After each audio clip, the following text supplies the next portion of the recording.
What's going on, everybody? Welcome to the live stream / podcast. I'm your host, as always, John J. II, and thank you for joining us today on a Tuesday night. Really excited to have you guys with us, guys, and I'm excited. Big game tonight, Milwaukee Bucks against the Suns at the Bucks. We'll get into that in a little bit, along with we're going to talk about the Bropen. We're going to talk about Brady at the White House. A lot of topics going on today. Big day for news, big day for sports today on the 20th of July, 2021. Really excited. A lot of stuff going on, and I couldn't be happier. Really hot over here in East Lansing right now. And it's just blistering heat, even at 8:09 p.m. Eastern time. It's hot. Try to get out of the sun, try to get out of the heat, stay cool if you can. And yeah, do the best you can. So let's get into the first topic. Let's talk about something that's breaking news today. The Los Angeles Rams, Cam Akers, suffers a torn Achilles ahead of training, and he will miss the 2021-22 season. Absolutely heartbreaking for Rams fans and our beloved Stafford. Matt Stafford is now at the helm in Los Angeles for the Rams. So I know I have a lot of loyal Detroit Lions fans, the old era. We'll call this new era of, the dynasty with, Cam Bell at the helm at the head coaching position. We'll talk about this new era in Detroit. And I talk about it like they're my fans, or that I'm a fan of these Detroit Lions. Don't get it twisted. That's not the case at all. We're going to talk about them because they're a local team. We have a lot of people in our own fan base that are interested and intrigued by the Detroit Lions. So they dropped about 10%. We went from like about a 63.5%. This is per CBS Sports down to a 56.8%. Interesting how they're already projected to be over 50% as far as winning a championship, winning a Super Bowl, when their quarterback, someone is, as audastic as Matt Stafford is at the helm with the quarterback. So how can we expect them to win the Super Bowl when, it's his first year there? No one's expecting Jared Goff to come out and make ripples or waves here in Detroit, just in his first year. So you got to kind of expect a lot when you're looking at this stuff objectively. And it's just like, how can you expect that? So obviously Cam Akers, Florida State guy, played really good there, broke records, did a lot of stuff, broke, yardage records, carrying records. So he earned his spot, and he's a big part of this Los Angeles Rams offense. And it's going to be a big detriment to lose him and not have him in the 2021 season. So we'll see how they bounce back and kind of regroup. And we're looking at, maybe a month, maybe not even a month before the first kickoff of the NFL season 2021. So it's already here, guys. We're in it. This is finally here. It seems like just yesterday we were in the thick of it with the NFL season for 2021, 22 or 2020 to 2021. Excuse me, I'm getting my years mixed up, and it feels like I'm going into a time warp with all these years flying by, time's flying by, summer's flying by. I talked about that in my last show. don't get too caught up in it. It's going to kind of, everything's going to happen for a reason. Everything's going to, move the way it has to. So you just got to roll with the punches, and it's going to be a rocky road out there. So you got to roll with it. Let's move on. Let's talk about DeChambeau. So the Open happened this past week, and DeChambeau was not getting along with his driver, couldn't really hit any fairways. Brooks Koepka came in and threw a friendly little jab at Bryson DeChambeau, saying, I love my driver. I love it, and I couldn't be happier with how it's hitting, with how many fairways I'm achieving. And it's just friendly competition. We know we played at over there in England, St. George's, the course over there on the cliffs of the White Cliffs of Dover. Beautiful course, amazing course. The sites have to be amazing. I've never been there personally, but based on the pictures, I'm sure it's an amazing, just a majestic place to play golf and just to be, really. And I'm sure the pictures and videos don't do it justice. But anyway, DeChambeau, he's usually known for his driver, hitting 350, 400-yard plus drives. So when he doesn't get along with his driver, it's an issue.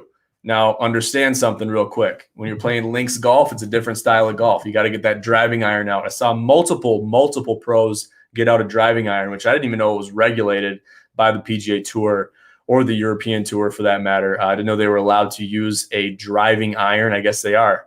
So now I can feel a little bit better about having one in my bag. Just in case I ever play a tour event, then I don't have to worry about getting DQ'd or getting a 2-stroke penalty for that. So we're feeling pretty good about that. But it's really interesting to see these guys, utilize a driving iron for some holes. Because you got to keep it under the wind. The wind wasn't bad here, this past week. But, obviously for people like Bryson DeChambeau, driver might not be the club. He might not have a driving iron to utilize.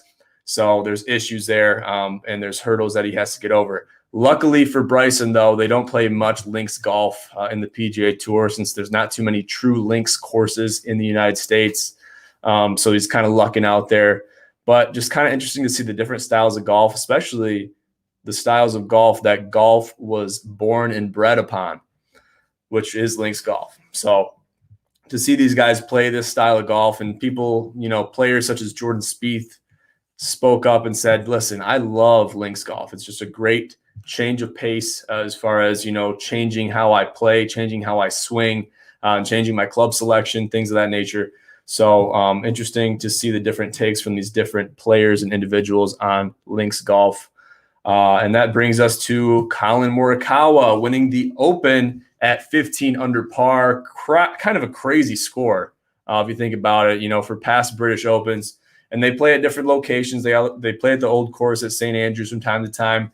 They play at George's, St. George's this past time, but they've played it there multiple times before. But to see a 15 under score, especially this is Morikawa's first British Open, which is kind of crazy to see him win 2 majors in a year. He's only has, maybe 40 plus, a couple more than 40. I think it's 44 is the exact figure. 44 sanctioned PGA Tour events under his belt and 2 major wins. I mean, not a bad start for the kid. 24-year-old Murakawa, absolutely amazing golfer, and he represents the United States of America, doing a great job. He's looking forward to the Olympics coming up in a couple weeks, and obviously golf is a very big part of that. Justin Rose of England won it back in the day, 2016 or 2017, whatever it was. I think it was 2016 because, Tokyo 2020 should have happened last year, but we got delayed because of the COVID-19 pandemic. Now we're throwing a wrench into the entire process. You know why? Because bingo, it's the Delta variant. It's becoming a very big issue. They've already eliminated all the fans in Tokyo, and it's just crazy. So to see this happen, to see the Delta variant become real, to become a thing, especially with all these vaccinations that have been happening, everybody is pretty much whoever's got vaccinated, they've gone maskless, and that in return makes the entire community, even people that aren't vaccinated, go maskless. So it's becoming an issue for those people, especially in certain areas of the world. In this particular instance, Tokyo, Japan, it's becoming an issue just because different areas call for different regulations and different things happen. to make cases go up or down. So we're seeing cases rise in Tokyo right now, and other places of the world too. It's becoming a big issue. There's an article on ESPN.com talking about the athletes and what their views are regarding the COVID-19 pandemic going into the Olympics. There is a thumbnail of Damian Lillard, and as we all know, both the men's and the women's basketball teams going into the Olympics are off to a rough start, both losing to Australia in early rounds.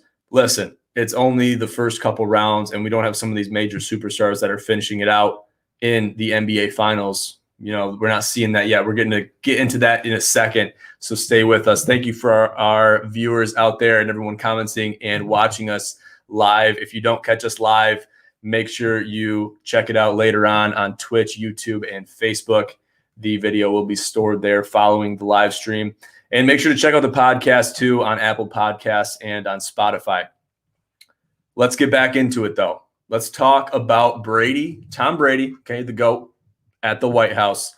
Now, he had to poke a little bit of fun at Joe Biden, kind of talking him up a little bit, talking about, playing some football on the lawn at the White House, all this stuff. It's funny. I get it.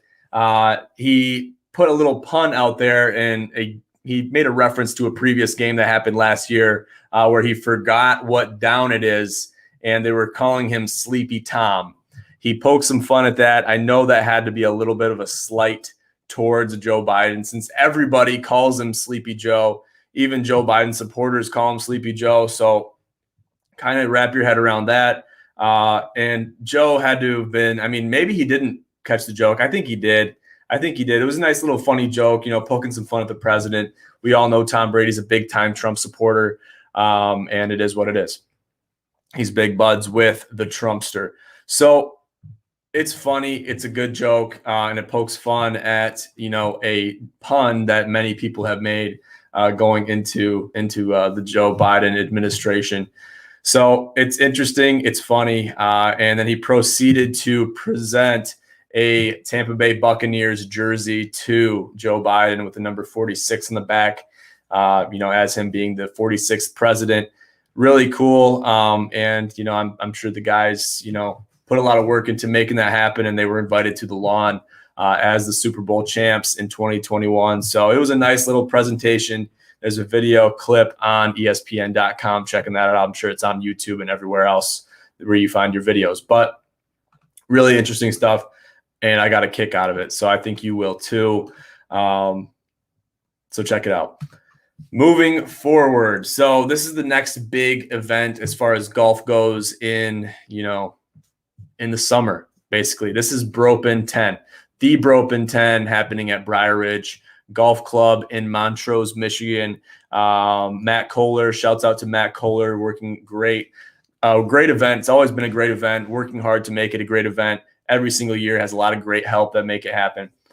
People come out, take pictures, videos, very similar to the Corona Challenge. And I got to admit, with the Corona franchise of events and myself, we got a lot of inspiration from the Bropen and how it is designed, how it's structured, how it kind of takes place, especially the format. The two-man scramble format's been a very big indicator on how the Corona Challenge is done. It's also for a great cause. The Bropen is. They always donate to a great cause. So it's a charity event as much as a competitive golf event with prizes and closest to pin, longest drive, all that stuff. And to top it off, they have the jackets. It's the pink and the blue jackets. Very coveted jackets. They have charms all over the place, stitched on the outside, stitched on the inside. They're jackets that are as old as time itself. And it's just a great event. Really fun to prepare for, really fun to play in, and really fun to just be a part of the entire experience. I've been playing since, I believe, the 5th Bropen. So this will be my 5th Bropen. So I've been playing since Bropen 5. I'll be going back into it with Austin Weir, one of my close childhood buddies that we played golf together forever, played in the golf system at Flushing High School when we went to high school. So we're going to have a great time. It's going to be a blast. We're going to have some crazy outfits going on for you guys. Can't give away too much, but we're going to be prepared I don't want to toot my own horn, but recently I shot a 75 4-over at Flushing Valley, straight up. That's one golf ball. Played in Paulie's League last Monday. Me and Cam played. So listen, I'm feeling really good. I'm dialed in. My driver is still giving me a little bit of shit, similar to Bryson, but my putter is on point. My wedges are on point. Just feeling really good. Actually Sammy and I played in an outing last Saturday for it was for the drink sponsors, and it benefited Hurley, the hospital Hurley in Flint. So Sobo, me, and Sam, and a really good buddy of his, Brian, played in this event, 4-man scramble event. We actually tied for first, 64. It was a 4-way tie, and they went to the handicap. The 18th hole was the hardest handicap hole. They birdied it, and we happened to par that hole. So we got the shaft, and not the good one. It wasn't a good finish for that regard. I wish we would have got one stroke better or one stroke worse. I wish we would have got beat by one stroke. But it came down to the handicap for 4 teams. So 4 teams or 3 other teams had to go through that. And it is what it is. But the bottom line, the moral of the story is these events like this, like the Bropen, like, the Hurley event, like the Corona Challenge, like different outings, they're all for a good cause and they're all fun. Obviously different formats, like the outing we played in this past weekend was a 4-man scramble. The Bropen and the Corona Challenge are 2-man scrambles. 2-man scrambles a little bit harder to find. I find them to be a little easier to officiate, especially if you got some shooters out there, some people that are trying to win the jackets. The 2-team format and the 1 foursome. So 1 foursome, 2 teams. It keeps the other team honest, having 2 teams in a foursome. I like that. I like the competitive respectfulness amongst everybody by making that a thing, and just doing that way, having it structured that way really makes it good. So there's going to be some big things coming up. I'm going to talk about the Corona franchise of events, meeting minutes. So the franchise met, I believe it was this past Sunday, and they talked about future events. They talked about different things that are in the works. We talked about past events and how they could be made better. The Corona Challenge came up, as well as a fall event that has not been solidified yet, but there's talks about it. As far as a fall golf event, and the charity in mind has not been specified yet, but we're thinking about it. And I sat in on that meeting, had a lot of good things to say, as well as others in the committee had a lot of great things to say. So I'm really excited for all these events and things we got planned. There's a lot going on. It's very hectic. As you guys may also know, we're moving out of this house on, the end of July. So we have, just over 10 days left in this house. The future of the gin home location has yet to be determined. I'll be honest with you. It's yet to be determined, but we're working diligently to make that happen and to make ourselves a staple in the East Lansing community or a community nearby. But we're always going to be an East Lansing based company where we kind of integrate within the community and make things happen, hold events in the community, things of that nature. So stay with us. And keep your faith close to you. Keep it tight to the vest. Keep it tight to the vest. That might be a saying that you've heard in the past. Keep it tight to the vest. It never will do you wrong. Adversity will stare you in the eyes until you blink. And as long as you don't blink first, you'll be good. So a little bit of a metaphor there, kind of a little bit philosophical. Don't worry about it. So let's move on to the chariot, the cherry on top of tonight. So let's talk about Bucks and Suns. They're obviously at Milwaukee tonight. Game 6, Bucks lead 3-2. Kind of a crazy twist and turn, table turn of the tables, whatever. Okay, it's been crazy. It's been a crazy day. But let's talk about this game tonight. Game 6 at Milwaukee. Phoenix blew it in Game 5. They blew it. They had the lead. They blew it. The Bucks persevered.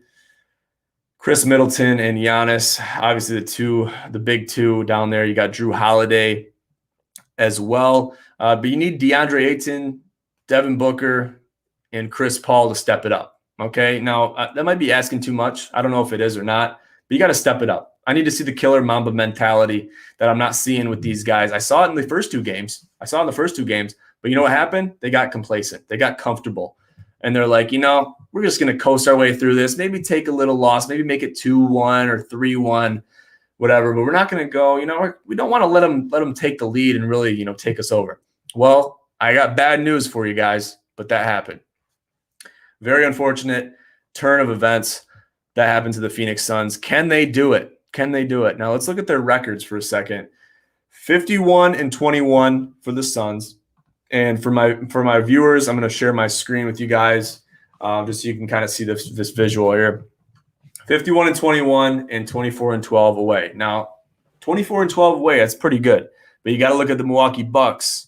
They're 26-10 at home. So there's a little bit of competitive edge there. Let's look at the pick center, though. Let's look at the pick center. So obviously, the Bucks are going to want to win it at home. They're going to want to win it in Milwaukee. Okay, you bonked your head if you thought they're not going to want to win it. They didn't even want to win it in Phoenix, so they got a chance to win it here. They're going to try their hardest to do that. The spread is -4.5 for the Bucks, +4.5 for the Suns, +170 money line for the Suns, -190 for the Bucks. Now, what do you do here? What do you do? You've reached a dilemma where you don't really know what to do. You don't know where to turn. You don't know what's going on. So let's let that simmer for a second. Just let that sit there. Let's take a look at the over-under. Over-under 221. Let's look at these past performances. So 123, 119, that over is smashing. 109, 103. That under is going to hit there. 120, 100, that under barely hits. Then you look at the 118, 108. What does that put you at? 126 or 226. That over is going to hit there. 118 to 105. That over is going to hit there by a couple points. So they're making it tight. They're putting it 221. You might see a pregame shift in this over-under. But what do? How do you make the decision? So I read through the grapevine that the Milwaukee Bucks are going to try to limit the Suns to very tough shots. We know that the Milwaukee Bucks can master the paint. We know that they can own the paint. We know that they can, dominate inside the paint. And they have big men to do that. It's not an issue for them to find people like that. Lopez can go off and play out of his mind and score 26 points if he wants. And that's out of his mind for him, but that's a terrible night for someone like Chris Paul or Devin Booker or Giannis. I understand that. But we have to kind of get our mindset away from the points for a second before we can really consider the over-under and what pick we want to do. So let's let that sit for a second. Let's go back to the spread. Let's go back to the money line. Now, I took it on the nose. I took the Suns +4.5, and I had to eat it.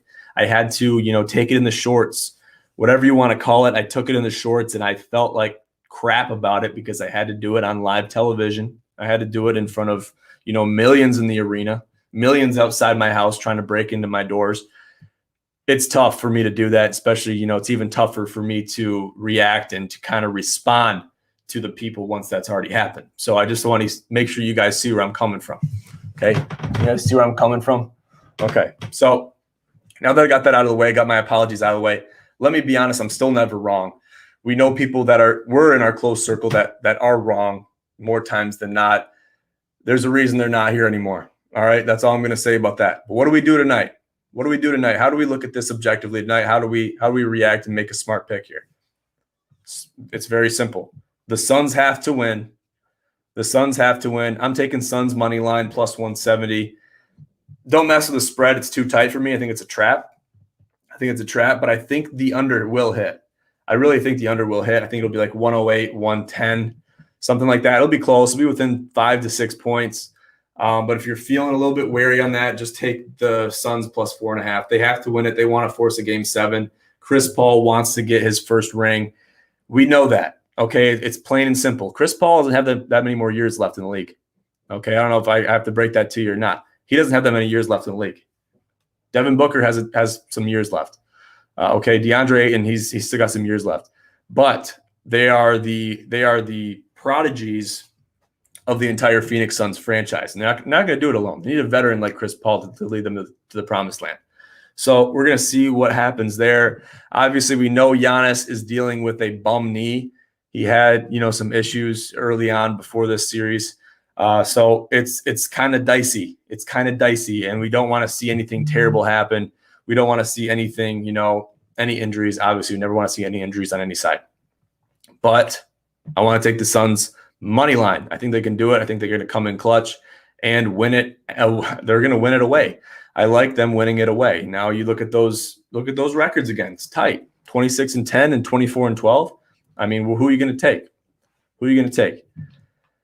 Now, I want to advise people, bettors, everywhere. And look at all these MLB games. A lot of MLB games going on. We're going to get into MLB very soon once this series wraps up. So we're not going to really have anything else to talk about.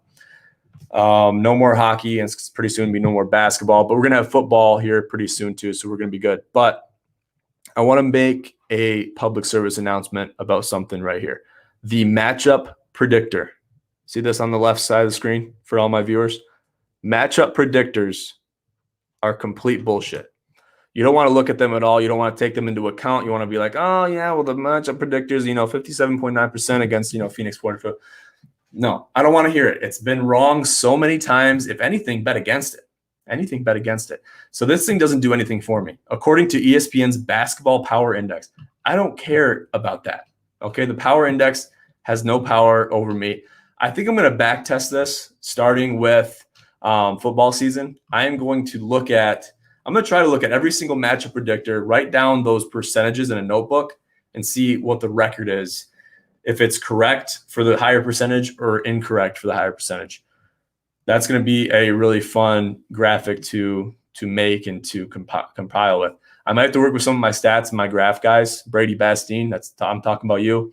So I might reach out to you here soon to talk about that. So stay tuned for that. It could be very high possibility here in the next couple of weeks to kind of get that going, especially going into football season. Got to get some other things figured out before that, but that's okay. So let me give you a little bit of a recap. What are we looking forward to? We're looking forward to the Olympics. We're looking forward to football season. We're looking forward to getting more into baseball. We're looking forward to the finals. Hopefully we go to Game 7. Hopefully our picks are right. So I don't have to jump off my roof with a trash can or trash bag like I promised millions of my fans to do. Hopefully we don't have to do that. So we're really excited about everything coming up, and also the Corona franchise of events, the minutes. Very important. A lot of big events planned. So stay tuned for that, guys. I'm going to leave you with that. Thank you for tuning in to the official Gin Pros live stream / podcast. I'm your host, as always, John J. II, and have a great night.